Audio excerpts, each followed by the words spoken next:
Hey guys, welcome back to Resistance Chicks. We are your hosts, Leah and Michelle. This is Burgess Owens behind us. He has so gracefully decided to join our show. So today is the 14th of May, 2021. I'm sitting in the basement with a blanket on. I don't know why Ohio is so cold this time of year, but it's freezing. You guys have seen us doing our, what are we calling them? Drive-by news updates a couple of times this week on YouTube. And everybody is commenting like, where are you? Shouldn't it be warm this time of year? Yes. I think it's climate engineering. Yeah, I think so too. I've had to wear my winter coat for the past week in the mornings and in the evenings, and it's very uncomfortable. I technically have shorts on right now, but you have a sweatshirt on. But the sun went down and they're not very comfortable anymore. I know. I went upstairs. I put on pants. I put on 2 shirts, leg warmers, and my warm shoes. Yeah, Mom says they're trying to cool down the planet, that Bill Gates stuff. So much for I'm telling you, they're clouding the sun. So let me go over the top news stories for this week. We, in our little walking news, we kind of covered a little bit with the showdown in case you missed it, with Rand Paul and Dr. Fauci. We're going to play that because you need to see it. Yeah, we got dogs down here. Just hanging out. Well, I'm going to fit. Hanging out. So yeah, then last night, unmasked president-in-chief for one of the first times without a mask. We're going to play a clip for you. It's the best clip you will see get all week. Vax-ed. No, you're giving it away. Or get mask-ed. No, I can't give it away. You have to watch it. Well, I put it in the title. I figured. Yeah, Israel. Guys,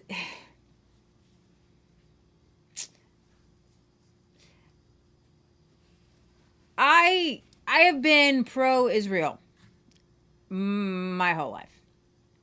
But since they rolled out these vaccine passports, I'm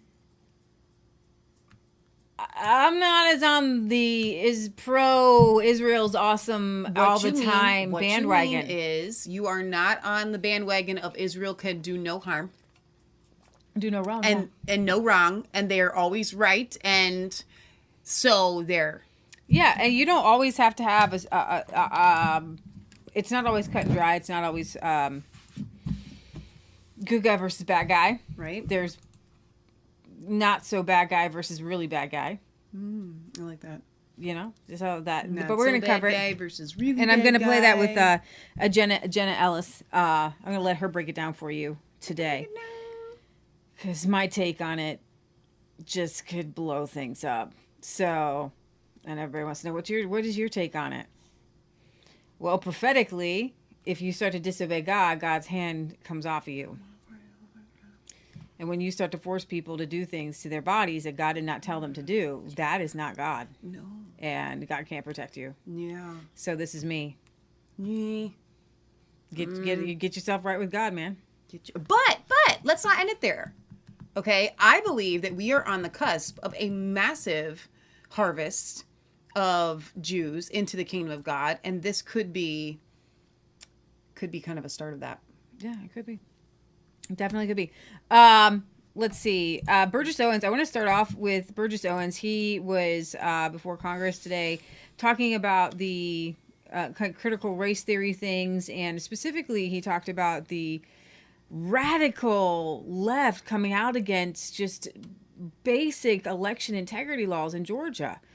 And Coca-Cola, from Delta to them to the Major League Baseball taking away from Atlanta, which is majority black population, majority black small businesses, taking away their Major League Baseball Hall of Fame game from there.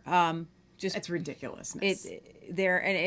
So Burgess Owens addresses that in a really good way. Yeah, but I was just kind of, what's going to be on Twitter? One of the tweets. I don't think I actually tweeted it out. I think I brought it up, but you'll have to. There, I just retweeted it. Let's see. Donald Trump on the devastating letter on voting irregularities in Maricopa County. We'll probably read that off after of YouTube. Senator Tom Cotton speaks to people and businesses demanding the masks. He says, and I quote, "Speak to the manager and demand answers. Why aren't they following the science?" He tells people to go into stores without a mask on, and if they ask you to wear a mask, go to the manager and say, "Why aren't you following the science?" That's what Senator Tom Cotton. Trader Joe is announcing customers no longer have to wear masks. Wow. Yeah. It's kind of a big deal. Yeah. The DHA... In general, that's countrywide? Countrywide for the regardless of the state mandates. I don't know. We'll get into it. The DHS issues new advisory warns that extremists may exploit easing of COVID restrictions. So we'll break that down a little bit, probably off of YouTube. The Biden administration has revoked Trump's executive orders protecting monuments. That's a shock. I shouldn't laugh. Yeah. I've got a really shocking video here with an insane teacher that berates a student who is vaccinated for not wearing a mask. You're kidding. And calls them all kinds of weird names. Oh yeah. My gosh. Yeah. It's pretty weird. It's pretty weird. It's become a religion for these people. And the religion is...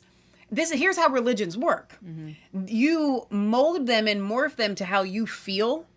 Mm-hmm. Okay? So even though her religious church head may say, if you are vaccinated, you don't have to wear a mask, she feels that you still do. I have some really good news, and we'll get to that. I want to play Burgess Owens' video, but Texas has passed a law in the Senate and the House. Yes, sir. To ban abortions when a heartbeat is detected.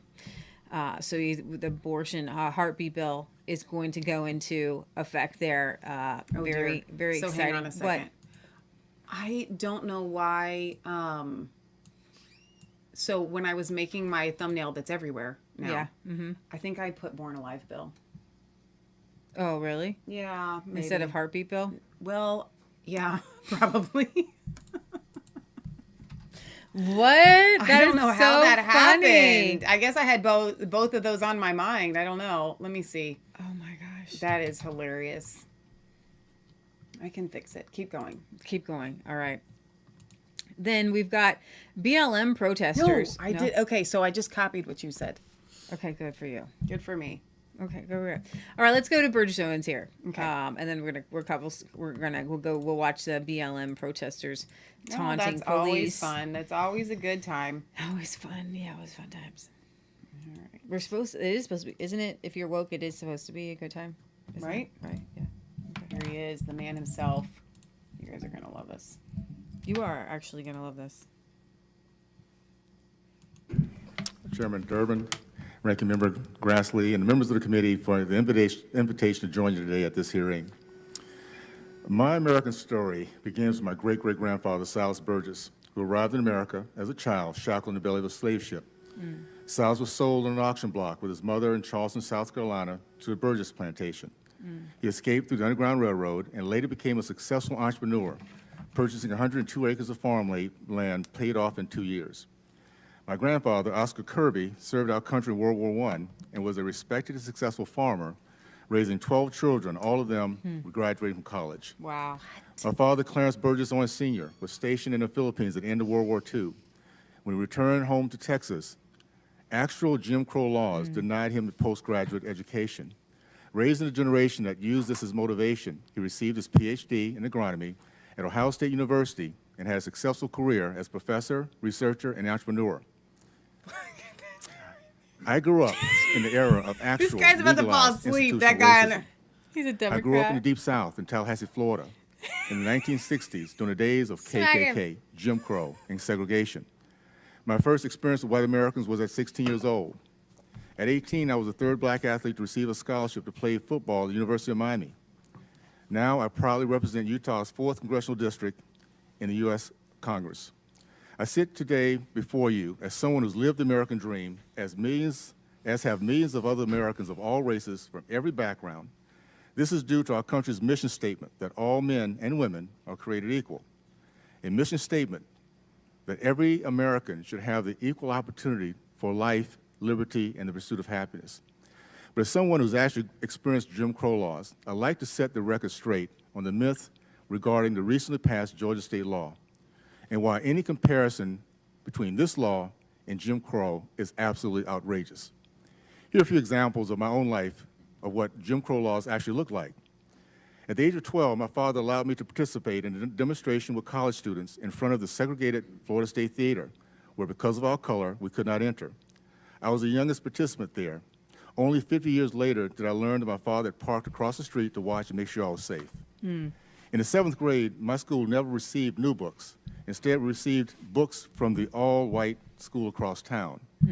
At service stations, there were white men-only restrooms, white women-only restrooms, and a filthy restroom in the back of the station for black Americans designated as colored. In addition, Jim Crow laws like poll tax, property tests, literacy tests, and violence and intimidation at the polls made it nearly impossible for black Americans to vote. The section of the Georgia law that has brought so much outrage from the left is simply requires any person applying for absentee ballot to include evidence of a government-issued ID on their application. If a voter does not have a driver's license or ID card, that voter can use a current utility bill, bank statement, government check, paycheck, or any other government document that shows a name and address of this voter. If a voter somehow cannot produce one of these above forms of ID, that voter can still vote and cast a vote, provisional ballot. By the way, 97% of Georgia voters already have a government-issued ID. What I find extremely offensive is the narrative from the left that black people are not smart enough, not educated enough, not desirous enough for education to do what every other culture and race does in this country, get an ID. True racism is this. It's projection of the Democratic Party on my proud race. It's called the soft bigotry of low expectation. President Biden said of the Georgia law, this is Jim Crow on steroids. With all due respect, Mr. President, you know better. It is disgusting and offensive to compare the actual voter suppression and violence of that era that we grew up in with a state law that only asked that people show their ID. This is the type of fear-mongering I expect in the 1960s, not today. And by the way, literacy tests and poll tests were initiated by the Democratic Party. The intimidation of black Americans by the KKK was initiated by the Democratic Party. Jim Crow, that I grew up in the South, of segregation, was initiated by the Democratic Party. The soft bigotry of low expectation now projected on black Americans, not Italians, not Asians, not Polish, not Jewish, but only black Americans, is being done by the Democratic Party. Where black misery today thrives and is prevalent, lack of education, lack of jobs, high crimes, the call for defund the police is all done in Democratic parties. By increasing illegal votes and not giving voice to those legal Americans, black Americans, who are seeing and waking up today is the real tragedy of this process.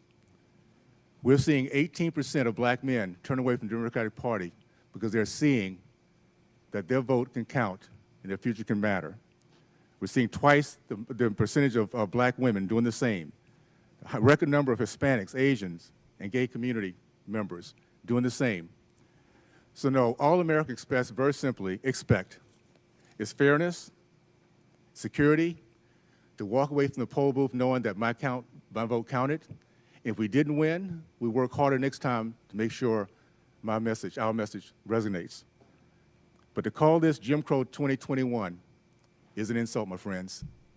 For those who never lived Jim Crow, we are not in Jim Crow. And for black Americans to go out every single day and vote the way we feel we should is a right that we should have, and not being demeaned by something 60 years ago in which we had no right to do any of the above. Thank you very much. Woo! So good. Did you hear what he said? His I believe his great-great-grandfather came over shackled in a slave ship. But his father bought a very large farm, and he had it paid off in 2 years. Yeah.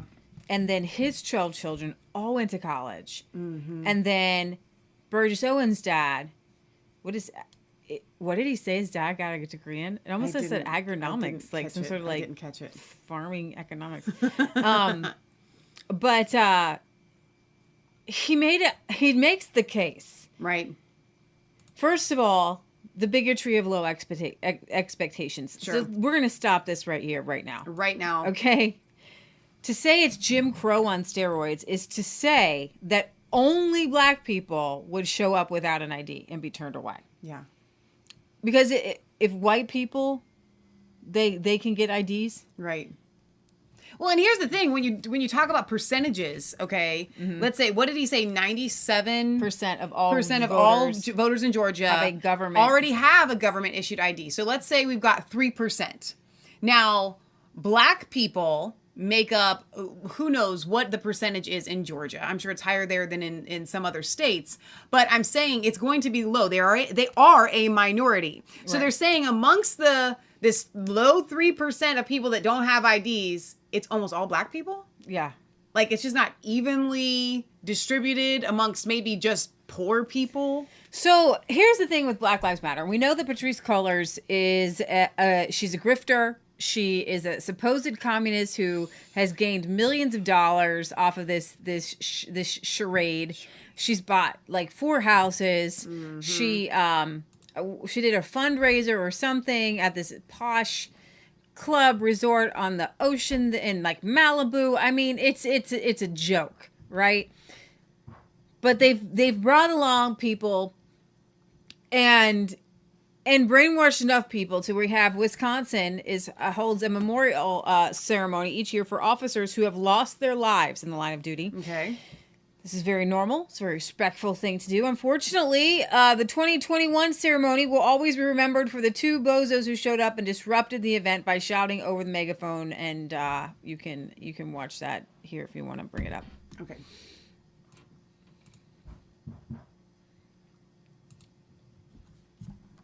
This sounds. I'm kind of like I'm already cringing.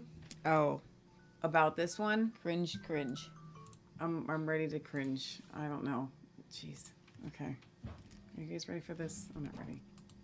Enforcement memorial ceremony. Just a reminder, please wear your mask or attempt social distancing. I would like to thank Governor Evers, Attorney General. We don't like Governor Evers. As well as Where's a few of our Supreme Court justices for their attendance at today's ceremony. Hey, welcome to Africa. As you all know, the Board of Directors decided to cancel last year's ceremony. It was a very difficult decision, and I truly apologize for the additional heartbreak that was caused the survivors. Adding to the heartbreak were the multiple times that this cherished memorial was desecrated. I am truly saddened by those incidents and understand your anguish. Currently, the Memorial Board of Directors is working with the Department of Administration to repair the memorial back to its sacred beauty. This, however, will take time. After the cancellation of last year's ceremony, I vowed to everyone that the 4 officers included in the 2020 honor roll would receive the respect So there was only the 2 of them. they so greatly deserve. They couldn't get a And crowd. today, that will finally happen. You can pause that. In They addition to they the they go 2020 on to honor roll. actually interrupt the chaplain's speech, and no, go ahead, go back. There's another video. Oh, back to the B. Yeah, Okay. Not not the the B. B. Yeah. This one right here. Yeah. Support team. Please welcome Pastor Dahl for the invocation.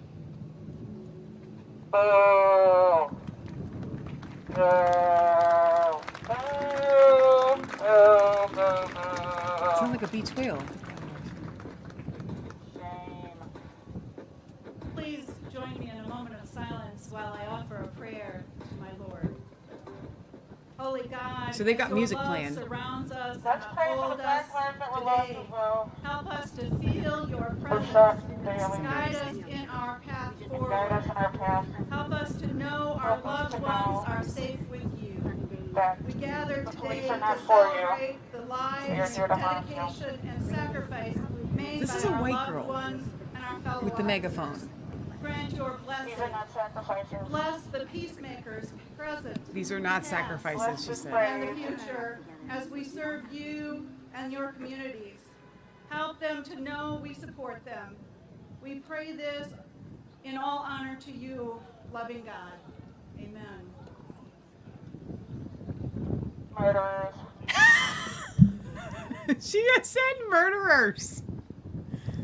This is so embarrassing. Here's what I want to know. Like, I guess there is a right to protest, but these people got a permit. So I don't know that you're allowed to disturb a permit. Disturbing the peace, isn't that a thing? Yeah. Where are the police with this, anyways? Oh man. Is there a right to just crash everything? Like, can you crash a wedding? Exactly. Can you just go Can you anywhere, protest? anytime? Dude. I have a feeling that there are some people out there that would like to protest a wedding or two. You know what I'm saying? Like, I protest this wedding. I don't think you can just show it. So I don't know how far the right to protest goes in protecting you, interrupting things. Let's go to some good news. Breaking news. Texas has banned aborting babies with beating hearts. This is awesome. This bill goes to Governor Abbott's desk for signature. He says he will sign it. Of course he will when sign signed it. into law, this Texas Heartbeat Act will abolish elective abortions as early as 6 weeks when the preborn child's heartbeat is detectable That's using methods amazing. according to standard medical practice. That is amazing. Yeah, so Texas, May 13th, 2021. Yesterday morning, this Texas Senate gave final approval for the final passage of the pro-life Texas Heartbeat Bill, SB 8, authored by Senator Brian Hughes and sponsored by Representative Shelby Slauson. The bill passed by a bipartisan vote of 18 to 12 and is now on the way to the governor, Greg Abbott, for his signature. The policy will take effect September 1st of this year. Representative Shelley Slauson is serving in her first legislation session and has shown she is ready to lead on such an important issue, while Senator Brian Hughes is a veteran of the Texas legislature and one of the most distinguished pro-life members at the Texas Capitol. Greg Abbott has already stated twice in Twitter posts that he will sign it. A heartbeat is a universal sign of life, and that's why so many Texans believe that when a heartbeat of an unborn child is detected, that child should be protected. And the Texas Heartbeat Act is different than the heartbeat laws in other states by relying on civil actions to enforce the law, making it near impossible for the usual claims of a constitutional violation. Today is a great day for all future preborn children in Texas. The strongest pro-life bill in Texas history will soon be on the governor's desks.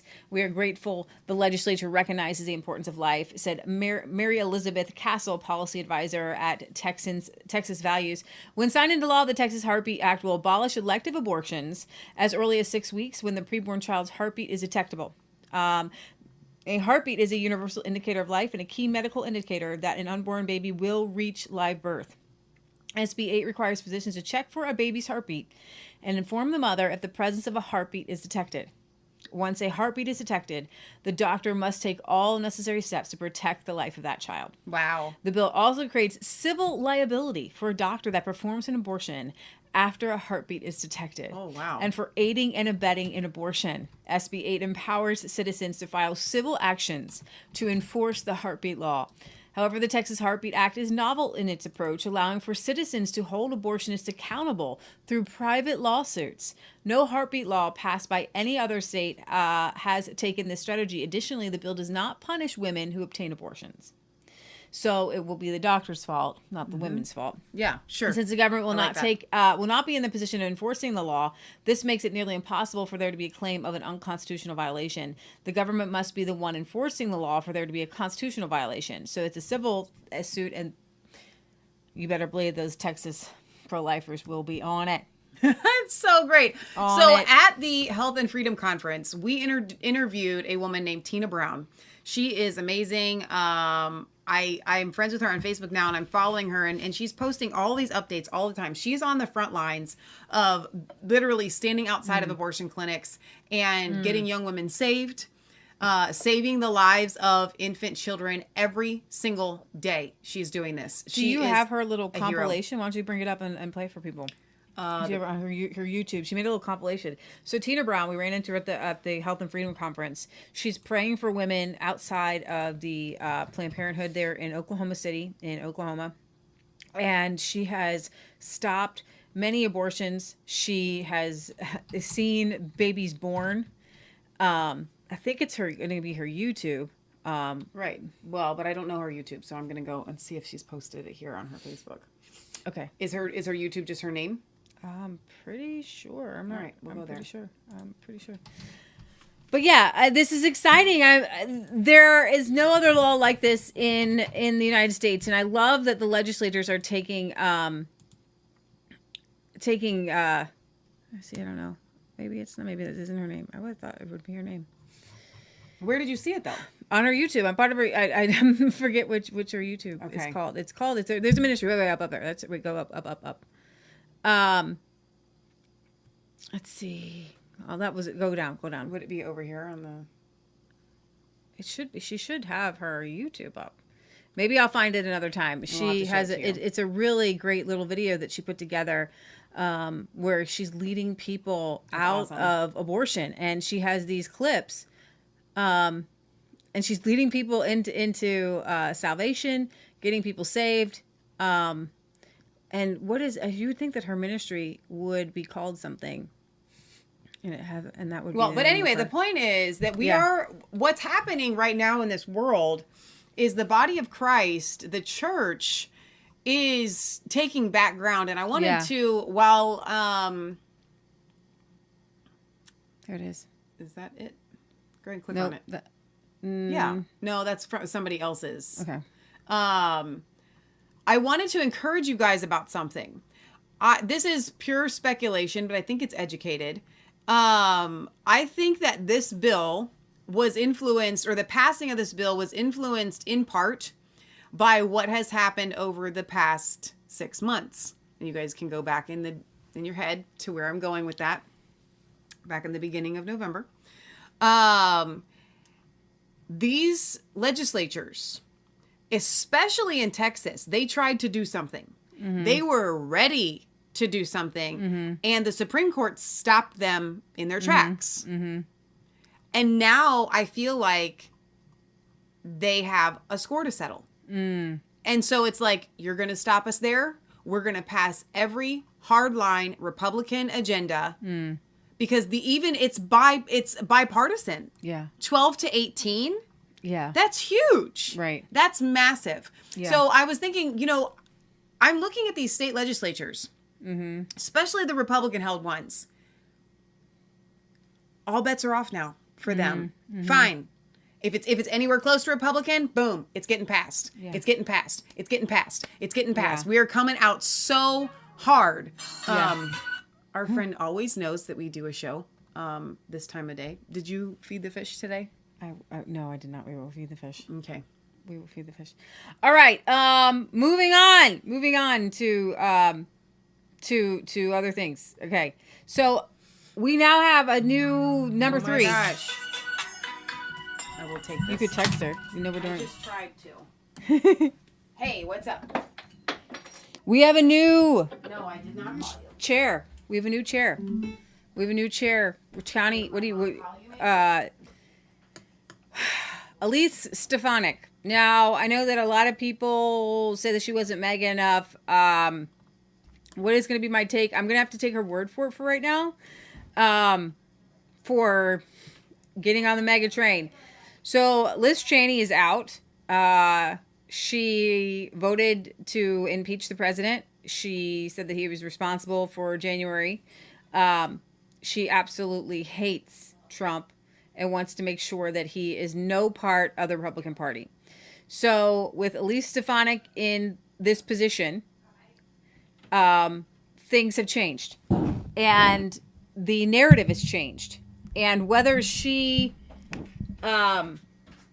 means it all inside of her heart or not, I don't know. But she's taken the hits and for the Republican Party. And now I do think we're headed in a different direction. So that's got to be the better direction. Scott. Is President Trump the leader of the Republican Party? I hardly hear that. I believe that voters determine the leader of the Republican Party, and President Trump is the leader that they look to. I support President Trump. Voters support President Trump. He is an important voice in our Republican Party. And important? We look forward to working with him. How can you be unified so long as you have some members who support the former president and some who don't? We are unified, and I look to the voters across America. Republican voters are unified in their support and their desire to work with President Trump, and we are unified as Republicans. As I said, this is the slimmest majority that Nancy Pelosi has in a generation. We picked up a number of seats, defied expectations. We're going on offense, and we're going to win on the issues because people are understanding that Joe Biden's pledge of bipartisanship, he has broken that pledge since his first day in office. There has been no bipartisan outreach. It has been party line, partisan, far left votes. And the American people are seeing the disastrous results in the border crisis, the economic crisis, the national security crisis, and more. The American people are hurting, and Republicans are going to fight for them. Yeah. So a lot of people said, she voted against Trump's border wall. She was pro amnesty at some point. But there's something very interesting in what she's saying here. Because this is a very tough battle. And there are Republicans in Congress who don't like Trump. Rhinos, you think that the swamp has not been drained? Well, I love how, and don't lose your thought there, but I love how the lady was like, your party's divided, and she's like, the voters aren't. That was my point. Oh, sorry. No, that's okay. Voters aren't divided. No, she is. She doesn't represent the Congress. Here's the thing. I don't like to make false equivalencies, and I do know that we kind of helped get behind Amy Coney Barrett, but at the same time, I didn't trust her. But it seemed, and they were replacing a female with a female, and that's what they were trying to do here. And so I see similarities, and so I want to make sure that Amy Coney Barrett is not up for Supreme Court justice. She should not be there. She is deep state. She is part of the whole weird Jesuit cult. Catholic Jesuit cult. Kavanaugh, Gorsuch could toss them tomorrow. Like seriously, they're not on America's team. So, but here's the thing.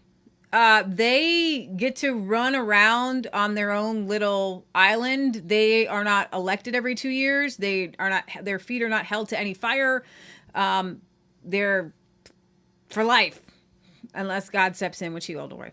But my point is Stefanik knows that she's got it. They have to run in the House every 2 years.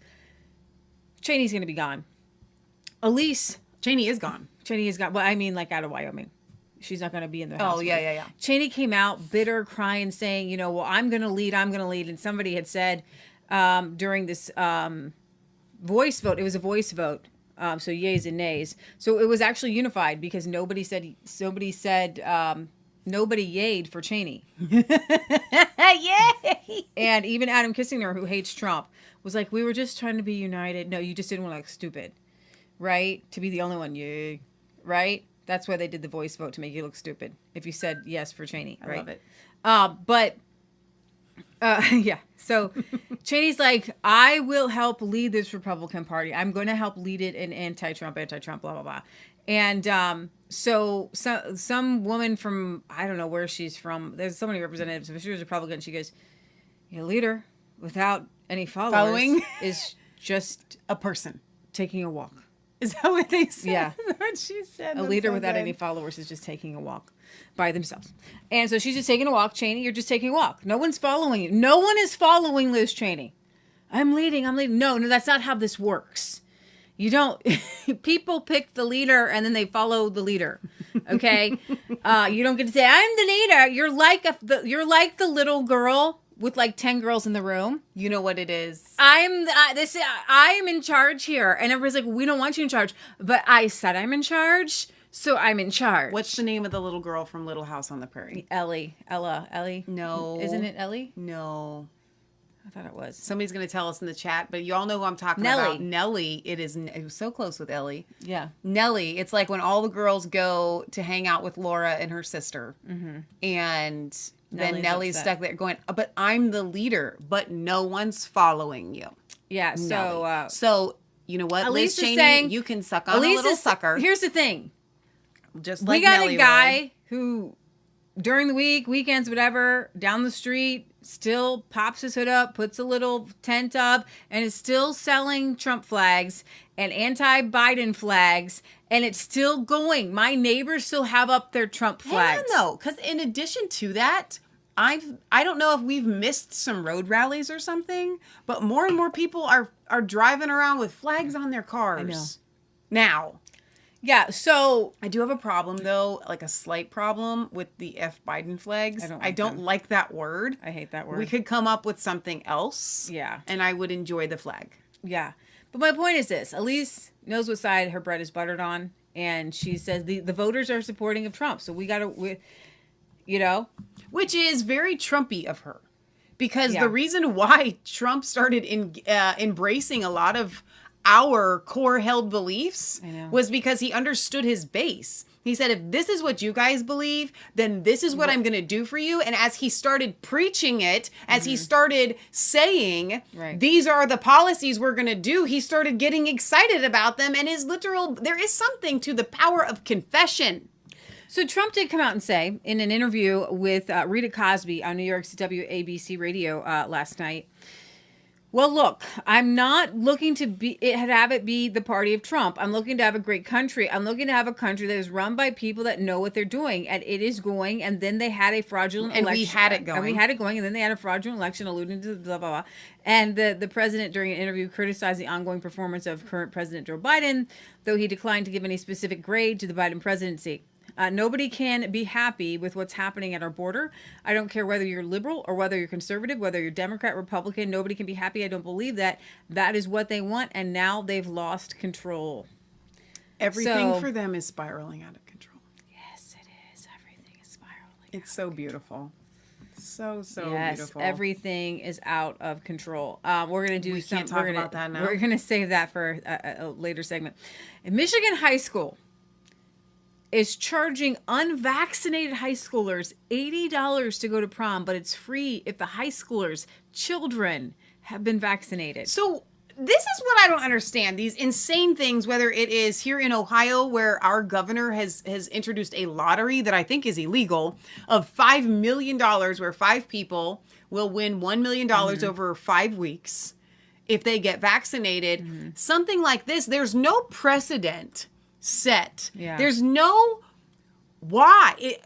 Can schools charge students money as a penalty?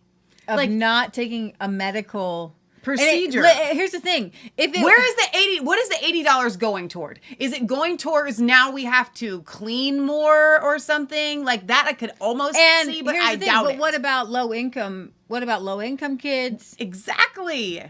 One of their superintendents says, Southfield Public Schools does not discriminate on the basis of race, color, religion, national origin, gender, disability, age, height, weight, marital status, genetic information, or any other legally protected characteristics in its programs, activities, including employment opportunities. I don't understand how this works with this two-tiered structure. Or why the Michigan Department of Health and Human Services recently ruled that vaccinated students would be exempt from weekly coronavirus testing as a condition to play sports. As a result, school districts and athletic organizations are requiring proof. A parent who has an athlete in Forest Hills told Breitbart News she received the following message. Due to the newest MDHH order, fully vaccinated student athletes do not need to participate in the mandatory COVID testing. In order for us to exempt an athlete from testing, we are asking athletes that are fully vaccinated and 14 days from their last vaccine to bring in a photocopy of documentation. Home school. It's not worth it. Homeschool. $80. Extra. This is so... They have reached the place of no return. They have gone full insanity. They can't come back from it. And so you know what, guys? This is what I've been saying, and I'm going to keep saying it. Full steam ahead. Keep them coming. Bring me all your cray-cray. Every insane possible thing that you can possibly bring to the surface. It's like you were talking about on the show the other day. We're cleaning out the fish tank and all the poo's coming to the surface. Yeah. Okay? So just keep it coming because we don't want any yuck left behind. We got to get it all cleaned out. We can't let in little crack and crevice of something that hasn't come to the surface. It all has to come to the surface quickly. Let's get it through. Pull off the Band-Aid or whether you're waxing your mustache or something, and let's do it. Yeah, let's do it. Let's just do it. So I want to cover, kind of important news. So if you would bring up the Janice Ellis interview and just kind of talk about the Gaza, I just want to kind of go over the Gaza-Israeli conflict. Sure. And what's happening in Israel, because it affects us all. We're funding both sides. So yay us. Is she on YouTube? She's on YouTube, right? So we can play her. This is all Israel news. Yeah. Okay. Real America's Voice. So this was Trump's attorney.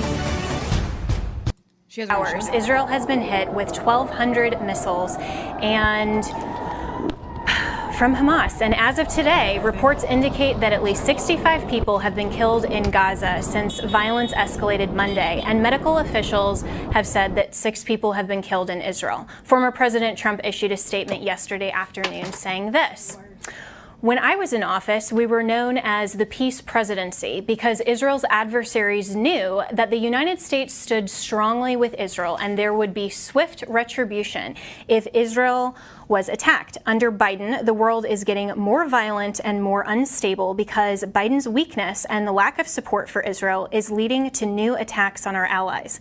America must always stand with Israel and make clear that the Palestinians must end the violence, terror, and rocket attacks and make clear that the U.S. will always strongly support Israel's right to defend itself." Unbelievably, Democrats also continue to stand by crazed anti-American Rep. Ilhan Omar and others who savagely attack Israel while they are under terrorist assault. In case you're wondering, this is what real leadership looks like. So where is our supposed current president? Earth to Joe Biden. Will he also reiterate that America stands with Israel? Joining me now live from Jerusalem to discuss is Joel Rosenberg, founder and editor-in-chief of All Israel News. Joel, thanks so much for joining me tonight. And first, I'm very glad that you are safe. Thank you, Jenna. I appreciate it. It's been a very, very hard several days. Yeah. So what is the update there from Jerusalem? Well, even since you and I have been texting throughout the afternoon, we're close to 1,500 rockets having been fired at us. Each one of these, Jenna, is a war crime. It's a double war crime. And what I mean by that is these rockets that are being fired from the Gaza Strip by either Hamas or their partners in crime, the Islamic Jihad, these are fired from civilian population centers, from schools, from playgrounds, from hospitals, from mosques, from factories. So and they're using Palestinians in Gaza as their civilian shields, their human shields. And so that's one war crime. Then when they fire at Israeli civilians, at our schools, our kindergartens, our playgrounds, our homes, our apartments, our businesses, that's a second war crime. So you've got almost 3,000 war crimes, and yet the UN is trying to put together a resolution to condemn us. The Biden administration has been almost invisible. I agree with President Trump that he was strong. Everybody knew where he was when it came to Israel, and everybody knew where he was when it came to radical Islamism. Right now, President Biden is being tested on the world stage, particularly on the issue of terrorism, and he is failing.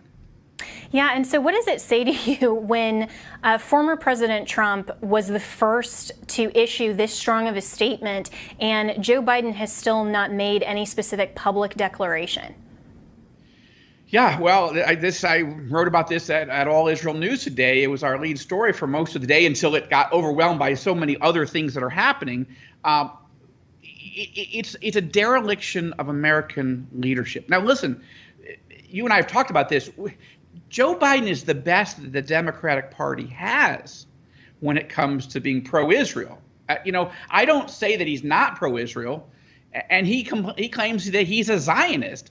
And he's got crazies in his party. Congresswoman Omar is one of them. Rashida Tlaib, another a Palestinian radical Palestinian congresswoman. And there are others who hate Israel and actually side with the forces of terror. So Joe Biden, President Biden, is the best that the Democratic Party has. But up until just about an hour and a half ago, he hadn't even called the Prime Minister of Israel to provide support, to provide encouragement, to provide solidarity. He hasn't gone on camera, so far as I'm aware, as you and I talk, even to condemn Hamas and Islamic Jihad. And he has affirmed, at least in this phone call, we understand with Netanyahu, Israel's right to self-defense. Okay, thank you. But the point is to condemn and make it clear that Hamas and Islamic Jihad are the terrorists and Israel's defending itself. You have to make that clear because the whole world is watching. All the other terror groups, including the terror regime in Tehran, the Iranians, they're watching. And they're watching not just to see how Israel handles this crisis, but how President Biden handles it. And so far, he looks, he's not saying anything. And his team is making mealy-mouthed statements like the State Department spokesman saying both sides need to de-escalate. What does that mean? When a terrorist is shooting at you, what does it mean to de-escalate? We're not supposed to defend our people? Like that's the highest moral responsibility of any government, to defend its people. And that's what Israel is doing. And unfortunately, the Palestinians who are living under slavery, under their hostage conditions in Gaza by the Hamas regime, they're suffering too. Yeah, well, this is coming from a president who also claims to be Catholic, yet won't stand up for pro-life. He claims to understand national security, but won't protect America's borders. And so you say he claims to be a Zionist. Well, if it follows all of the other trends with President Joe Biden, he's not going to be very strong either. But in the last minute that we have here with you, Jill Rosenberg, why is it so important, beyond just the obvious reason of defense is very different than being an aggressor, but why is it so important from a biblical perspective that America stands with Israel? Well, from a biblical perspective, God says very clearly in the scriptures, and I'm from a Jewish background on my father's side, but I'm a follower of Jesus Christ. I'm an evangelical and unabashed on that. And the Bible makes it clear. God says, I will bless those who bless you, meaning Abraham, Isaac, Jacob, the nation of Israel, and I will curse those who curse you. So that's a pretty fundamental principle that you don't want to get on the wrong side of. But just from a regular geopolitical perspective, for America to be strong against enemies like Iran, North Korea, Russia, China, you have to stick close to your allies. And when your ally is under attack by almost 1,500, rockets, and you sort of can't quite find your moral compass, that is a bad message to everybody. And it makes Americans in more danger, not just Israelis. Absolutely. It makes us look very weak to our allies, and that's the fundamental message that Joe Biden is sending, is that he's not willing to stand up to terrorists. He's not willing clearly to stand up to China. He's not willing to stand firm, it seems like, on much of anything. But Joel Rosenberg, thank you so much for that update, and I hope that you stay safe there in Israel. We'll be right back with more here on Just the Truth. So, he said what really stood out to me there above all is that Joe Biden called Netanyahu, and instead of condemning these attacks, he said, of course, we acknowledge and support your right to self-defense. So we're allies. The whole point of having allies is when they are under attack, we go and help them, and vice versa. That's how this works. So let's say for a second you have a friend. Let's take it down to the school play yard. Okay? This is far bigger than that. And you have an ally, and you tell your friend, if you get beat up, I'm going to come and help you. Right. And if I get beat up, you're going to come and help me. Mm-hmm. So we make this agreement. Then we see our friend getting beat up.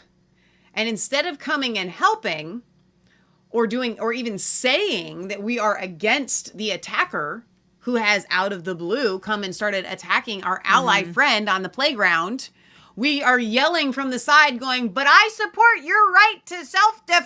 Right. Yeah. What? Are you serious right now? Is anybody buying that? But here's why they are. You guys need to know this, and I'm sure most of our viewers already do, but on the world stage, there are people, especially in the Middle East, but there are other people that do not believe that Israel has the right to exist, and they don't believe that Israel has a right to self-defense. And so for Joe Biden to say that, it's almost like when you acknowledge the insanity of that, of you don't have the right to exist, you don't have the right to self-defense, just by acknowledging it, by just saying, well, I do. Do you understand? You're giving credence to that. You don't even say that. We acknowledge your right to self-defense. That should be without saying. The fact that you have to say it is dangerous. Can you bring up the second window? It's going to be the last Gateway Pundit article. Richard Grinnell was on Newsmax, and he's kind of explaining who's actually running things. So it's not Joe Biden. And I'm going to show you I'm going to show you another video to show you that it's not Joe Biden. That he says it's Susan Rice is running the show here. Oh, I believe that. I believe that for sure. There we are.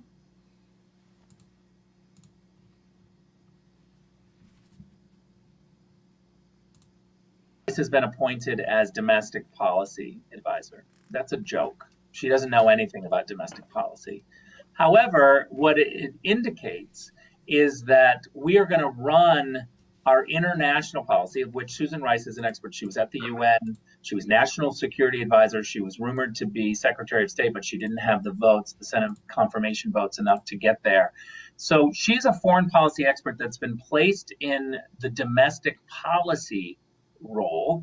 And that is just a clear signal that all of our international issues, our foreign policies, are going to be treated like domestic policy. And what this means is when you read Ilhan Omar's tweet, this is a problem for the Democratic Party. The foreign policy mess that they are creating is a mess because they are placating the far left domestically. It's part of that cancel culture, identity politics. They're beating up on Israel because it pleases the far left. They are trying to reach out to Iran and pretend like the Iranian regime should be respected because it pleases the far progressive left. This is the upside down world of the Biden administration. President Biden is too weak to stop the progressive lefts from taking over the domestic and foreign policy. Yep. Kamala Harris does not understand what's going on because she's not an expert on foreign policy. And Susan Rice is really happy that Biden is too weak. Kamala is totally distracted with the 50-50 Senate and has to be up at the Senate. She's running the show. We have a shadow president in Susan Rice, and no one is paying attention. No one is paying attention. We're paying attention. Do you want to play the Mask Ed video? Yeah, let's do that now. Where is it? It's on the other one. That's fine. I believe it's on the other one. Which about where? In a tweet? It's gonna be one of my tweets. Mask Ed. So while she's bringing that up, it's so funny. While she's bringing that up, so the question today. The CDC and the FDA heads were asked, how many of your employees are vax-ed? Only 40 to 50%. So meaning like half of the people telling you and part of the department's telling you to get the vax-ed don't want it. I'm hearing that feedback in my ear when you do that. They don't want it. Because they don't. They know. They know. Now I got to make us big, and I'm going to keep him that size because I want you guys to see our reaction to this. I wish you had seen it last night. Make him big, though. I can't make him big. I'm going to make it's going to be equal. We're going to be equal, just like they were just a second ago. Is vax-ed or masked? Get vaccinated. Is vax-ed or masked? Get vaccinated. Is vax-ed or masked? Get vaccinated. Play it 5 times.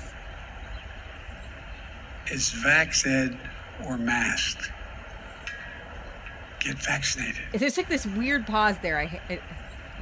Is vax-ed or masked? Now. Get vaccinated. It sounds like, oh my gosh. Dude, do you know the people that make the songs? they are going to take that and they are going to just, somebody please. Vaccinated or masked. Get vaccinated. No. But here's the thing. There's this weird pause there. Makes me laugh. Vaccinated or masked. And then you have to stop. Get vaccinated. No. But that's the way you would want to say it. But it's too long of a pause. That you have to have the uncomfortable pause of nothingness. Okay. Play it one more time. Okay. Is vaxxed or masked? Get vaccinated. It's a weird pause. It doesn't flow right. Is vaxxed or masked? Get vaccinated. Okay, See? but the end of it does sound like a song. I'm gonna leave that up there. Here's the deal, guys. Last night when Leah played this, I had no idea what was coming. She's like, Michelle, watch this.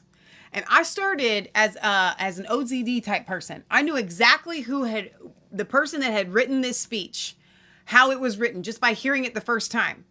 Okay? That somebody thought this was a great idea. It's vaxxed or masked. It's vaxxed or masked. It's vaxxed it's supposed to or be masked. No, it's supposed to be it's vaxxed or maxed. Get vaccinated. Ooh, it's vaxxed or masked. Get vaccinated. And so when you're reading it and somebody's reading it, it's vaxxed or masked. Now, no. The reason why I put this in the title, I literally put in there, it's vaxxed or masked, because that is the equivalent of the, it wouldn't have sounded any more weird. It actually would have sounded better. If he had said it's vaxxed or masked. Get vaccinated. That was good. Get vaccinated. It's vaxxed or masked. Get vaccinated. Y'all see what I'm saying? So I'm sitting there and I'm literally getting upset as like an OCD person. And I was like telling Lee, I was like, it's vaxxed or masked. It's vaxxed or masked. Like, I know how it's supposed to go, and it's bugging me that he can't say it. And I was envisioning the person that wrote it as they're listening. Their reaction, if they're a me type person, was probably doing the exact same thing. Like, it's vaxxed or masked. Get vaccinated. Like, that's probably how they're just like, ugh, can you not read, old man? Like, that is probably how they were. It's like your great-great-grandfather is in a nursing home. He's 105 years old. It's the banker guy. It's the banker character from Mary Poppins. Yes. And you're bringing get vaccinated. And you're bringing him out to deliver your lines of public policy. And you've written them, you and Susan Rice, and you're like, this is the guy that has to deliver our lines. Chosen. Several times, Joe Biden wants to take, because he loves to joke with reporters because they like him. Yeah. And so, but he's always saying, I'm not supposed to take questions from you. I'll get in trouble. Even Jen Psaki has said, we've told him not to. And then she goes, but he is the president. Like, they tell him. She says that? Yeah. They tell him, yeah, she said that. I mean, he is the president, but I've told him you shouldn't take any questions. You know, from a friendly media who ask him like about, you can't even ask him about his dogs because his dogs bite people now. You know what I mean? It's like there's no safe things with vaxxed or masked. And so he's always saying, I'm going to get in trouble. I'm going to get in trouble. He's the president of the United States. You can pardon yourself for taking questions from the media. You can't get in trouble. Oh my gosh. I wrote in, I think, the description. I feel like he sucks his thumb when he goes to bed at night. Like he has regressed into childhood. I'm going to get in trouble. I said in my description that Joe Biden is the gift that keeps on giving. We need this kind of stuff to just, and we don't have to make it happen. I just need this in my life. I do need it. It's better than... Years ago, we had a shtick going, the Maxine Waters and Nancy Pelosi flubs, okay? And Diane Abbott in the Island UK. Girl is new. Island Girl, I'm glad that you're here in the chat. It's funny. It doesn't have to be sad, but it can be funny sad. Yeah, it's funny sad. It's funny, sad, but makes this me is better. This is better than Nancy. It's better than Maxine. It's better than Diane Abbott. This is the best. Yeah. Joe Biden, and it's almost like waiting for your favorite sequel movie that's going to come out. I wait for them. I wait. I'm like, when it's like a surprise. It's like a popcorn or a fart coming from you know the thing. Go, you know the thing. And they rubbed the hand up and down my leg with the hair, and I learned about roaches, and I learned about kids sitting on my lap and at the pool. Go, you know the thing. Go, you know the thing. Oh my gosh. We choose truth over facts. I love it. It's just awesome to me. Okay, about 40 to 50% of the CDC FDA employees are refusing the COVID-19 vaccine, according to Dr. Fauci here. Okay, this question, I'm going to go to Dr. Fauci, Dr. Marks, and Dr. Lewinsky. What percentage of the employees in your institute, your center, or your agency of your employees has been vaccinated? You should say everybody. 100%. 100%. No, I'm not 100% sure, Senator, but I think it's probably a little bit more than half, probably around 60%. Dr. Marks? I can't tell you the exact number, but it's probably in the same range. Some people vaccinated at our facility and others at outside of the facility. Dr. Lewinsky? We're encouraging our employees to get vaccinated. We've been doing town halls and education seminars. Our staff have the option to report their vaccination status, but as you understand, the federal government is not requiring it, so we do not know. Okay, this question. But you have the actual answer. The actual answer is 40. So CDC FDA employees were in one of the first groups to be offered the vaccine. 50 to 60% of employees are vaccinated, according to Fauci and Marks, meaning 50 to 40% of employees are refusing the vaccine. Oh, cool. So 50 to 40% are refusing. 40 to 50 okay. Are refusing. Okay. Why don't we just leave it at 50%? 50% for even numbers. Don't want, just play that right there. Go. I just closed play it again. It's vaxed or masked. It's vaxed or masked. So yesterday we did a show, and Joey came out and said, "We haven't heard from David in a while." I know, but Joey came out and said, "Joey, it's your choice. Go outside. It's your choice. You got two choices here: get vaxxed, or wear your mask, we didn't explain that part of the show from Joe Biden. From Joe. That's Joe what he's saying. Says that, and he also the CDC came out in this big thing, and it's confusing a lot of people, especially confusing the people on the left. Yeah, because the CDC, because of all the pressure, even from people on the left who are like, I've been vaccinated, why do I have to wear this stupid mask? And Rand Paul's like, you're telling people the science that the vaccine's good for them to take the vaccine, and that they could go without the masks if they go get the vaccine. So finally the CDC threw their hands up in the air and said, fine, the science has changed overnight. There's no gradualness here. Just take off your mask. And Jill Biden and Jennifer Gardner running around with their face naked, feeling naked on their face with all the little pimple-faced, selves with all their mask rashes, like baby diapers. That's what they are, baby nappies on your face. So anyways, the CDC says that if you're vaccinated, you don't have to wear masks. So David Hogg, I don't know if you guys know, he's a little progressive kid. The school shooting down there in Florida made him famous. I don't know if this is a good thing, but anyways, he says, I feel the need to continue wearing my mask outside, even though I'm fully vaccinated, because the inconvenience of having to wear a mask is more than worth it than to have people think I'm a conservative. I feel like this is something you can especially understand if you're in a very liberal area where 99% of the people you see are wearing masks. And somebody replies, I was just thinking the same thing. Went to a nursery to buy plants and didn't want anyone thinking I was a Republican. So the mask went on. Not sure how to deal with this one. That was from Nancy. I'm fully vaccinated, says Joe Savine, and I still wear my mask in public.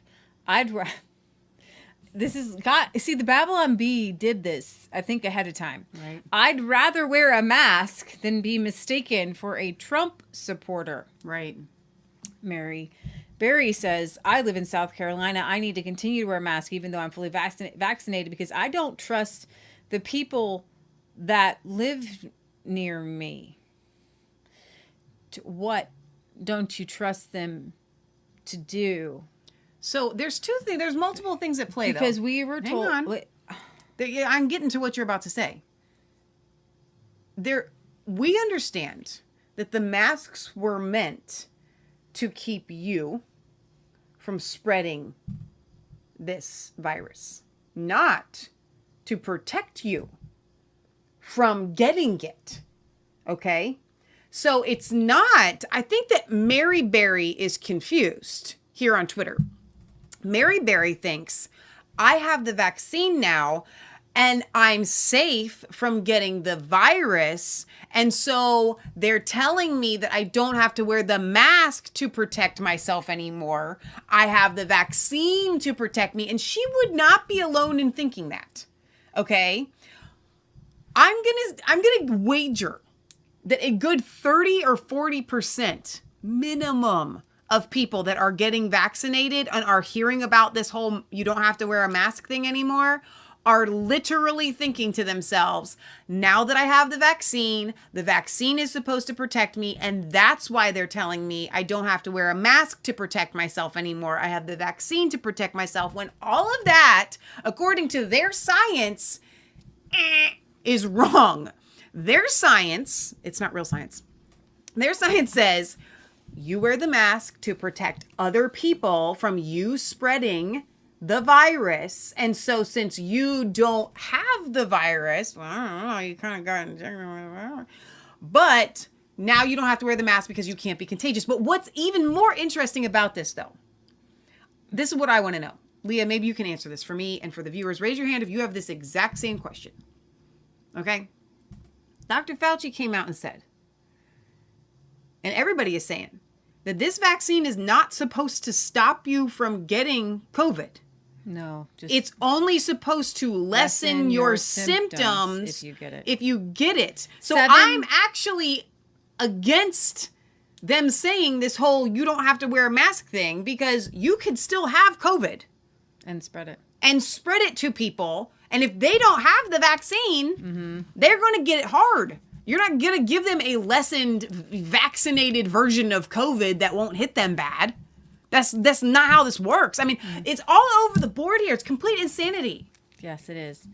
I live in a red area of California, yet I feel the same need, not just because I don't want people to think I'm a Trumper, but also because I don't want COVID from these COVID idiots. Again, I'm going to increase that percentage to like 50 or 60% of people that believe that the masks help them. Yeah. Selves. So what I'm going to do is I'm going to play for you, and I want you to bring it up, Fauci versus Rand Paul. And then I want you guys to get ready, because we're going to shut down YouTube. And we're going to, because Michelle is going off the rails. She literally wrote down YouTube, be careful, with a smiley face as I was talking there. I forgot for a second. I'm used to being able to be unmasked in my words. Where am I going to find this Rand Paul Fauci video? On YouTube. Oh, you mean just Google it? Yeah, please. Okay. Yeah. Search it. Yes, please. I don't have it up right now. I'm going to play this video. I can play this on YouTube because it's on YouTube and other places. Then, I'm going to do my commentary. Let's see how long this one. It was pretty long. It was 7 minutes. Let's see if this. Yep, this is it. You guys are gonna love this. I love Rand Paul most of the time. Raise your hand if you love Rand Paul most of the time. Most. Dr. Fauci, we don't know whether the pandemic started in a lab in Wuhan or evolved naturally, but we should want to know. 3 million people have died from this pandemic, and that should cause us to explore all possibilities. Instead, government authorities, self-interested in continuing gain-of-function research, say there's nothing to see here. Gain-of-function research, as you know, is juicing up naturally occurring animal viruses to infect humans. To arrive at the truth, the U.S. government should admit that the Wuhan Virology Institute was experimenting to enhance the coronavirus's ability to infect humans. Juicing up superviruses is not new. Scientists in the U.S. have long known how to mutate animal viruses to infect humans. For years, Dr. Ralph Barrick, a virologist in the U.S., has been collaborating with Dr. Shi Zhengli of the Wuhan Virology Institute, sharing his discoveries about how to create superviruses. This gain-of-function research has been funded by the NIH. The collaboration between the U.S. and the Wuhan Virology Institute continues. Doctors Barrick and Shi worked together to insert bat virus spike protein into the backbone of the deadly SARS virus, and then use this man-made supervirus to infect human airway cells. Think about that for a moment. The SARS virus had a 15% mortality. We're fighting a pandemic that has about a 1% mortality. Can you imagine if a SARS virus that's been juiced up and had viral proteins added to it, to the spike protein, if that were released accidentally? Dr. Fauci, do you still support funding of the NIH funding of the lab in Wuhan? Senator Paul, with all due respect, you are entirely and completely incorrect. Tell us again. That the NIH has not ever and does not now fund gain-of-function research in the Wuhan Institute. Do they fund? Did he just say you are entirely and completely incorrect in saying that the NIH does not ever? So that was a double negative. So in essence, in his Freudian slip, he just confirmed it. That's does not ever. Is that you're incorrect in saying that they don't fund it. Is essentially what he was just saying. That's weird. Did anybody else catch that? Put in the chat if you caught it. Barrick. We do not fund. Do you fund Dr. Barrick's gain-of-function research? Dr. Barrett does not doing gain-of-function research, and if it is, it's according to the guidelines, and it is being conducted in North Carolina. You don't think inserting a bat virus spike protein that he got from the Wuhan Institute into the SARS virus is gain of function? That is you would not be in the minority because at least 200 scientists have signed a statement from the Cambridge Working Group saying that it is gain of function. Well, it is not. And if you look at the grant and you look at the progress reports, it is not gain of function, despite the fact that people tweet that. So do you still support sending money to the Wuhan Virology Institute? We do not send money now to the Wuhan Virology Do you support Institute. sending money? We did under your tutelage. We were sending it through EcoHealth. It was a sub-agency and a sub-grant. Do you support that the money from NIH that was going to the Wuhan Institute? Let me explain to you why that was done. This is what we call Fauci explaining. SARS-CoV-1 originated in bats in China. It would have been irresponsible of us if we did not investigate the bat viruses and the serology to see who might have been infected. Or perhaps it would be China. irresponsible to send it to the Chinese government that we may not be able to trust with this knowledge and with this incredibly dangerous viruses. Government scientists like... I'm sitting here with Leah on a couch. We were at a friend's house feeding fish, and we found out about this video, and we're literally sitting there side by side on our cell phone looking at this. And the whole time I'm watching this video, so I'm subdued because I've seen it now already. But the whole time I'm looking at the video, I'm going, did you see that? Did you see that? So I'm sorry you don't get a lot of our first reactions. You get a lot of my first reactions because Leah plays stuff I haven't seen. I've seen this one, but inside when I first saw this, I was like, Rand is dropping the bombs here. Like yourself who favor gain-of-function research. I don't favor gain-of-function research in China. You are saying things that are not correct. Government defenders of gain-of-function, such as yourself, say that COVID-19 mutations were random and not designed by man. But interestingly, the technique that Dr. Barrick developed forces mutations by serial passage through cell culture that the mutations appear to be natural. In fact, Dr. Barrick named the technique the no-see-em technique because the mutations appear naturally. Nicholas Baker in the New York Magazine said nobody would know if the virus had been fabricated in a laboratory or grown in nature. Government authorities in the U.S., including yourself, unequivocally deny that COVID-19 could have escaped a lab. But even Dr. Shi in Wuhan wasn't so sure. According to Nicholas Baker, Dr. Shi wondered, could this new virus have come from her own laboratory? She checked her records frantically and found no matches. That really took a load off my mind, she said. I had not slept for days. The director of the gain of function research in Wuhan couldn't sleep because she was terrified that it might be in her lab. Dr. Barrick, an advocate of gain of function research, admits the main problem that the Institute of Virology has is the outbreak occurred in close proximity. What are the odds? Barrick responded, could you rule out a laboratory escape? The answer in this case is probably not. Will you, in front of this group, categorically say that the COVID-19 could not have occurred through serial passage in a laboratory? I do not have any accounting of what the Chinese may have done, and I'm fully in favor of any further investigation of what went on in China. However, I will repeat again, the NIH and NIAID categorically has not funded gain-of-function research to be conducted in the Wuhan Institute of Virology. We do support it in the U.S. We have 11 labs doing it, and you have allowed it here. We have a committee to do it, but the committee has granted every exemption.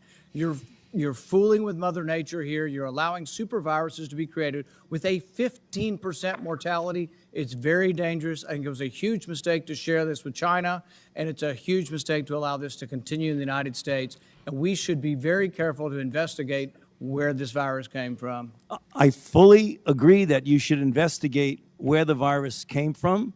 But again, we have not funded gain-of-function research on this virus in the Wuhan Institute of Virology, no matter how many times. Words. Well, Rand says it. it. You're You say words. it. There It was didn't happen. research. There was research done with Dr. Shi and Dr. Barrick. They have collaborated on gain-of-function research where they enhanced the SARS virus to infect human airway cells, and they did it by merging a new spike protein on it. That is gain-of-function. That was joint research between the Wuhan Institute and Dr. Barrick. You can't deny it. Senator Paul, your time has expired. Love that so much. So I retweeted his Senator Paul on Fox News, how he responded to go bring that up. But if you notice that Fauci flatly denied funding any Chinese gain-of-function research on a fresh but tweet. Fauci, also admitted he did fund gain-of-function research in the United States. Right. But he says, well, I can't say how the Chinese are going to fund research. You can play this now.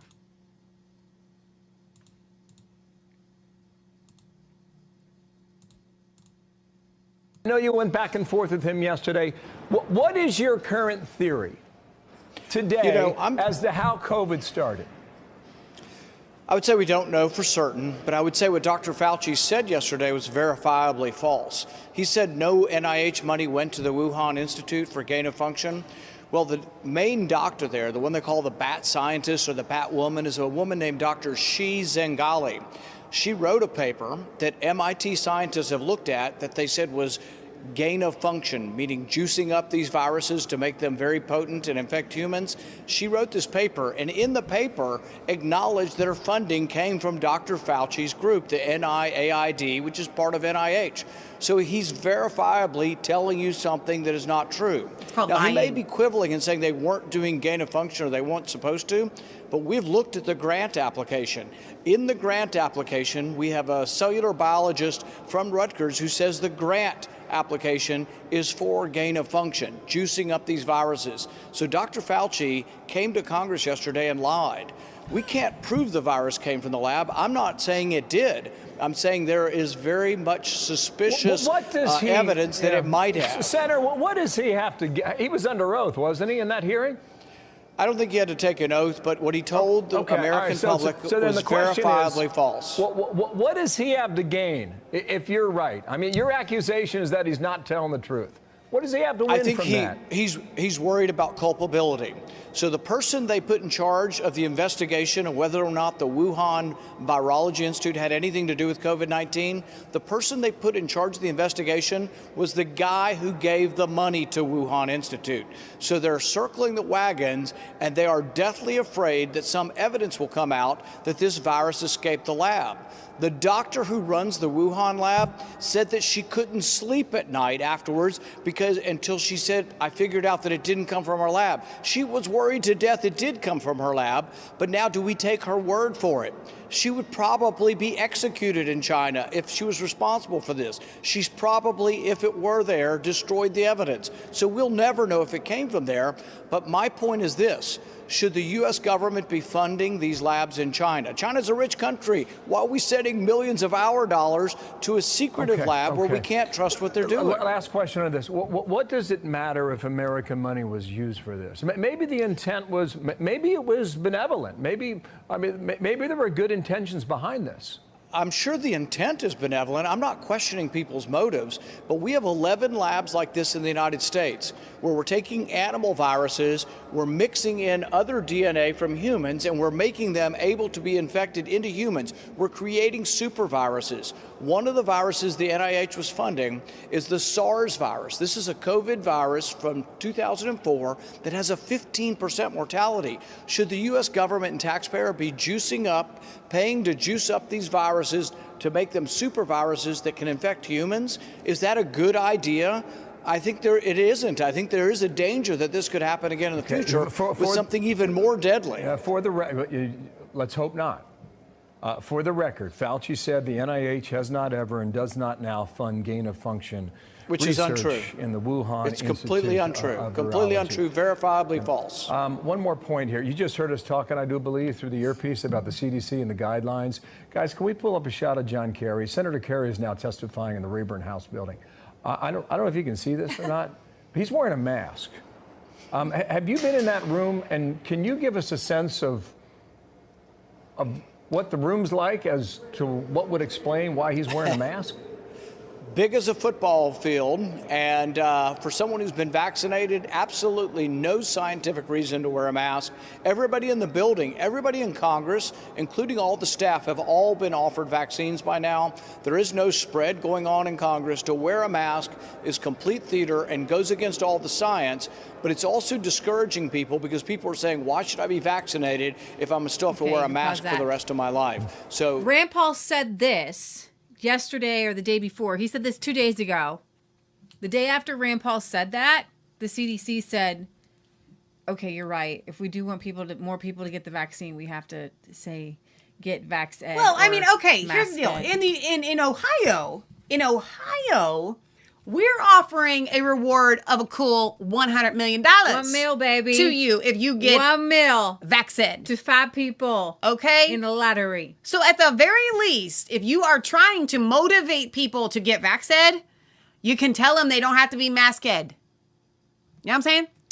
Yeah, I do know what you're saying. So, but Pelosi is still making everybody in Congress wear them because her thing is not everybody is vaxxed. So why doesn't she just say vaxxed or masked? You know what I'm saying? Because it's a cult. It is a cult. I love it, though. Can I say this on YouTube? We're not on YouTube. Yes, we are. Oh, okay. We can stop. We're stopping YouTube here in a second. Okay. You never told me to stop it.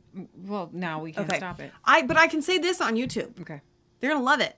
I am so happy that these liberals want to keep wearing their masks. Okay? Because I know what it's like behind that mask. And it covers your face, gives you pimples. Well, I haven't worn it enough to get pimples. Okay? I'm not wearing them at all. Hard to right breathe. now. You can't breathe.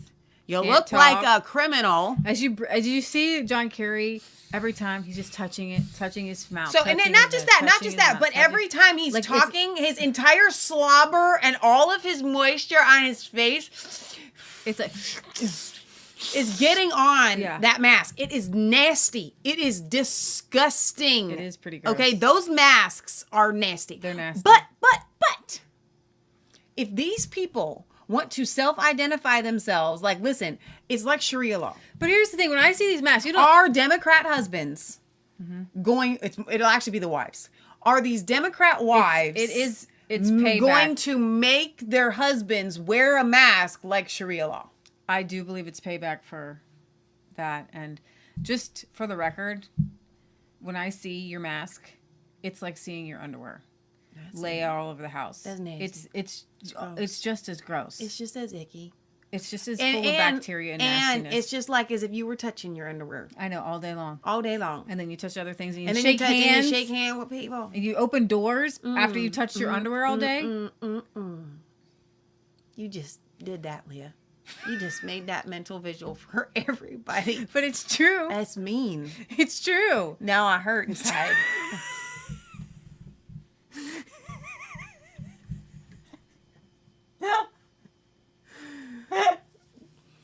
It's just now we're ruined. We're all ruined for the rest of the show. Because there's no coming back from that. You're just going to keep having that visual as if someone was wearing their undies on their face. Touching their undies all day long. All day long. And then opening doors, hitting the microwave button at work. It's that gross. Oh, you went there with the microwave. That's food related. Opening the refrigerator door. Oh, dear. You know? And they're doing it all day. Nobody touches their underwear during the day, but all day. Every 5 seconds, it seems like a boom, boom, boom, boom, boom, boom, boom, boom, boom, boom, boom, boom, boom, boom. It's just it's so gross. You're like a one-man band.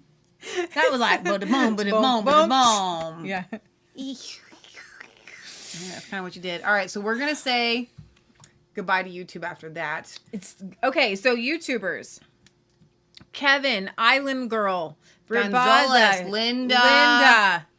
Where are you going to go? You're going to go to D Live, Resistance Chicks, Twitch, Resistance Chicks, Bacon, Facebook, Resistance Mary Chicks, Alice, or resistancechicks.com, or just go to resistancechicks.com. Yep, all of you guys. Kelly, well, Kelly is already probably on both. So because I'm going to go, we're uncensored here. Right. Y'all just want uncensored. Now we can't. Now we're just never coming back from that moment.